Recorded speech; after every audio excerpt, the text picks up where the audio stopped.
மனிதன் நினைப்பதுண்டு வாழ்வு நிலைக்கும் என்று, இறைவன் நினைப்பதுண்டு பாவம் மனிதன் என்று. மனிதன் நினைப்பதுண்டு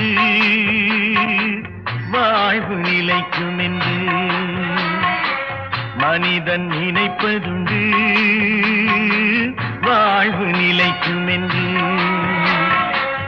இறைவன் நினைப்பதுண்டு